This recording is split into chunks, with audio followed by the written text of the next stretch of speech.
Gubernur Jawa Tengah Ganjar Pranowo menolak tim Israel bermain di Piala Dunia U20 yang akan diselenggarakan di Indonesia. Penolakan ini dikarenakan komitmen Presiden RI pertama Soekarno yang tegas menentang keberadaan negara Zionis Israel. Sebelumnya, Gubernur Bali Wayan Koster menolak kedatangan timnas Israel U20 dengan melayangkan surat resmi kepada Menpora RI. Wayan Koster menyatakan menolak karena Israel melakukan gangguan atau penjajahan terhadap Palestina dan ini sangat bertentangan dengan kebijakan politik pemerintah Republik Indonesia.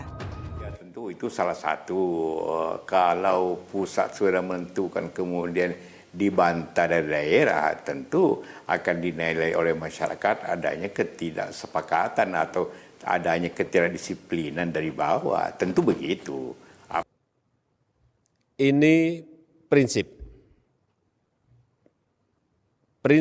negara kita, Indonesia, yang selalu konsisten dan teguh dalam memperjuangkan dan mendukung kemerdekaan bangsa Palestina dan mendukung penyelesaian two-state solution, negara Israel dan negara Palestina merdeka. Ini sesuai dengan konstitusi, menolak penjajahan dalam bentuk apapun. Dan ini selalu kita sampaikan dalam forum-forum bilateral, forum multilateral, maupun forum internasional lainnya. Dalam kesempatan ini juga saya menyampaikan bahwa Indonesia menjadi tuan rumah penyelenggaraan Piala Dunia U20 melalui proses bidding, melalui proses seleksi panjang. Dan pada proses akhir ada 3 kandidat negara yaitu Brasil, Indonesia, dan Peru. Saat itu semua pihak berjuang, bekerja keras bersama-sama agar Indonesia bisa menjadi tuan rumah Piala Dunia U20. Dan akhirnya bulan Oktober 2019, Indonesia ditunjuk menjadi tuan rumah Piala Dunia U20 oleh FIFA. Ini merupakan kehormatan bagi bangsa Indonesia karena kita mendapat kepercayaan menyelenggarakan Piala Dunia U20. Penyelenggaraan event olahraga yang paling banyak penggemarnya di seluruh dunia.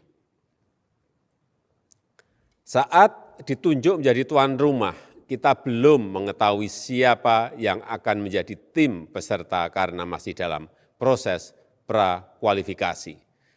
Dan kepastian timnas Israel lolos seleksi Piala Dunia U20 baru kita ketahui pada bulan Juli 2022. Saya menjamin keikutsertaan Israel tidak ada kaitannya dengan konsistensi posisi politik luar negeri kita terhadap Palestina, karena dukungan kita kepada Palestina selalu kokoh dan kuat. Penolakan sejumlah pihak atas keikutsertaan timnas Israel dalam laga Piala Dunia U20 di Indonesia menjadi polemik dan berbuntut panjang. Indonesia batal menjadi tuan rumah ajang bergengsi ini.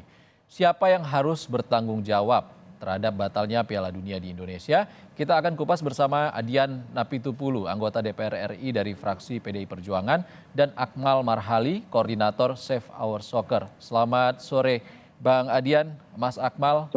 Selamat sore. Selamat sore, salam Bang duka Adian. sepak bola Indonesia. Oke, Bang Adian, kita ke Bang Akmal dulu. Bang Akmal, setelah dibatalkan oleh FIFA, siapa yang sebenarnya harus bertanggung jawab? Ya, yang pertama yang bertanggung jawab tentunya panitia pelaksana Piala Dunia ya, gagal untuk menjalankan Piala Dunia di Indonesia di saat semua sudah bersiap untuk menjadi saksi sejarah kita untuk pertama kalinya jadi tuan rumah Piala Dunia. Di saat teman-teman kita atau adik-adik kita U20 sedang menuai mimpinya untuk bisa tampil di Piala Dunia, karena mimpi terbesar pemain bola adalah tampil di Piala Dunia. Yang kedua ya, mereka yang kemudian gencar menyuarakan untuk yang mengakibatkan kita batal jadi tuan rumah Piala Dunia, karena penjelasan FIFA clear bahwa Piala Dunia ini batal karena ada penolakan terhadap salah satu kontestan yang tidak bisa diterima untuk hadir. Misalnya dari Pak Iwayan Koster, Gubernur Bali, bagaimana undian Piala Dunia bisa digelar kalau pesertanya tidak boleh, Israel tidak boleh ikut serta undian misalnya.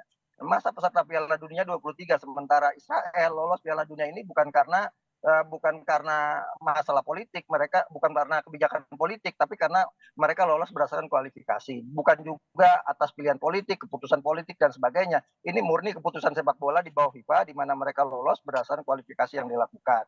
Kemudian yang kedua, bagaimana kemudian mau digelar Piala Dunia kalau ada penolakan dari salah satu tuan rumah Piala Dunia yang akan menggelar partai penutupan Piala Dunia.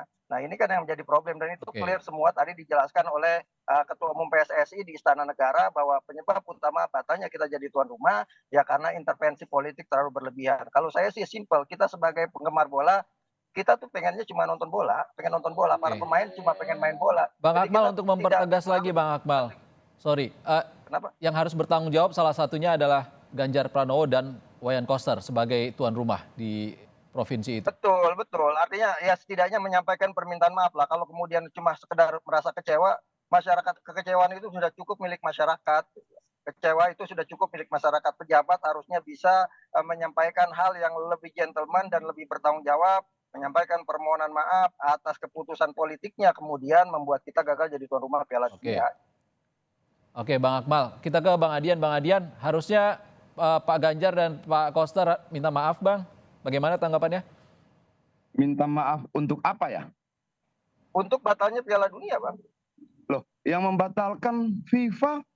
Tapi kan keputusannya karena ditolak. Begini loh. Boleh tidak Badan Eksekutif Mahasiswa memiliki sikap? Boleh. Boleh tidak Asosiasi Pengusaha memiliki sikap? Boleh. Boleh tidak Serikat Buruh memiliki sikap? Boleh. Boleh tidak Pak Ganjar dan Pak Koster memiliki sikap? Boleh. Yang jadi masalah bukan sikapnya menolak atau menerima. Yang jadi masalah adalah argumentasi penolakannya. Apakah ada unsur kebencian rasisme di situ? Tidak. Apakah ada unsur kebencian hal-hal yang lain terkait etnis dan sebagainya? Tidak. Apakah ada unsur fitnah? Tidak. Apakah ada unsur-unsur negatif lainnya? Tidak. Apa yang disampaikan karena tiga hal, historis, ideologis, dan kemanusiaan. Oke, salahnya di mana dia menyampaikan sikap itu? Kenapa kita menjadi diktator buat yang lain? Bahwa penyelenggaranya secara nasional ada Republik Indonesia, bukan Solo dan bukan Bali. Nah, kalau kemudian dikatakan kegagalan ini karena surat dari Pak Koster dan surat dari Pak Ganjar, saya mau tanya, FIFA itu organisasi apa? FIFA itu berdiri tahun 1904, ada 211 negara di dalamnya, sudah melewati Perang Dunia Pertama, Perang Dunia Kedua, ribuan ancaman, ribuan sikap lain yang dinyatakan tertulis maupun tidak. Oke? Apakah benar hanya karena satu surat Pak Koster dan satu pernyataan Pak Ganjar lalu dia dibatalkan? Apakah sehebat itu Pak Ganjar dan Pak Koster? Surat itu tidak punya ancaman apapun. Ancaman demonstrasi, ancaman boikot, ancaman kerusuhan dan sebagainya. Tidak ada. Tapi sebagai bagian dari rakyat ini, mereka punya hak untuk menyampaikan sikap dan pemikiran-pemikirannya selama tidak berangkat dari kebencian rasisme, etnis, dan sebagainya. Oke, masalahnya di mana? Masalahnya di FIFA. Posisinya adalah Pak Ganjar dan Pak Iwayan Koster adalah pejabat publik yang memberikan government garansi ketika kita menjalankan bidding Piala Dunia. Bagian dari pemerintah. Apakah kemudian government garanti itu dicabut serta-merta? Yang memberikan government garanti itu harusnya adalah negara, bukan kepala pemerintahan daerah. Dan baca saya suratnya, ada nggak ancaman? Ada nggak kebencian? Nggak ada. Nggak ada. Ya, ini kan bukan masalah kebencian, Bang. Ini bukan masalah kebencian menurut saya. Ini adalah masalah komitmen. Komitmen penyelenggaraan Piala Dunia bukan soal kebencian gitu kan. Kalau misalnya alasannya ideologis soal tidak punya hubungan internasional dengan Israel dan sebagainya, kemarin-kemarin kegiatan olahraga lain kita ada. Kesepakatan menjadikan Indonesia sebagai tempat Piala Dunia 2019. Lalu bulan April 2022 Masjid Al-Aqsa di Palestina diserbu 150 orang sakit luka. Lalu karena pertimbangan situasional itu terjadi pemahaman yang berubah atas nama kemanusiaan. Apakah itu salah? Kalau kemudian Ya tidak alasan salah, ya tidak kemanusiaan salah, itu silakan menjadi saja. Tapi sesuatu jangan yang kemudian salah di dicampur Republik adukan ini, urusan politik. bagaimana gitu. ceritanya? Kan Oke, penjelasan Bang Adian, tapi kan kalau dari keputusan terkait dengan kebijakan luar negeri harusnya pertimbangannya adalah penolakan dari 2 gubernur itu. iya, ada 34 gubernur kita. Dia nolak 2. Apakah menolak semua gubernurnya, Pak? Sebagai Loh, sampai saat ini penyelenggara kan yang yang- stadionnya yang- ada yang di provinsi tersampai- itu, Bang Adian. Tidak, yang tersampaikan adalah kan surat Pak Koster dan pernyataan Pak Ganjar. Dan di dalam surat dan pernyataan itu tidak ada ancaman apapun. Tidak ada yang Jadi gini, menakutkan Pak. dari surat itu. Tetapi Ah, jabatannya sebagai gubernur tidak menghilangkan haknya untuk menyampaikan pendapat dan sikapnya. Iya dong. Nah, Iya, iya, lalu loh iya dong. Jangan dong kita menjadi diktator terhadap satu dan Tapi yang gini, Pak, lain. keputusan Pak Ganjar dan Pak Iwayan Koster adalah keputusan partai. Saya dengar itu semua dari Sekjen PDI Perjuangan bahwa ini kebijakan partai, kita menolak karena partai PDI Perjuangan punya ideologi tidak menerima Israel Oke, sebagai artinya peserta. masalahnya bukan Pak Koster dan Pak Ganjar gitu. Masalahnya partainya begitu. Enggak, biar jelas dong. Masalah kita apa? Suratnya, pernyataannya, jabatannya, atau partainya. Kalau kemudian partainya menyampaikan sikap yang sama, masalahnya di mana? Yang terpenting adalah Kan ada partainya ancaman partai tidak di pemerintah, balik Bang. pernyataan sikap Partai itu. pemerintah. Pak Ganjar pemerintah, partainya partai pemerintah. Ya kalau kayak gitu kita masyarakat meminta maaf, pemerintah lah minta maaf kepada masyarakat, itulah. Begini dong, bahwa Pak Ganjar dan Pak Koster itu adalah bagian dari pemerintahan. Oke, PDI Perjuangan adalah bagian dari koalisi pemerintahan. Ada koalisi lain? Ada. Banyak. Kenapa kalian senang menyudutkan Pak Koster dan Pak Ganjar? Kenapa kalian senang menyudutkan bahwa seolah-olah satu dari sekian koalisi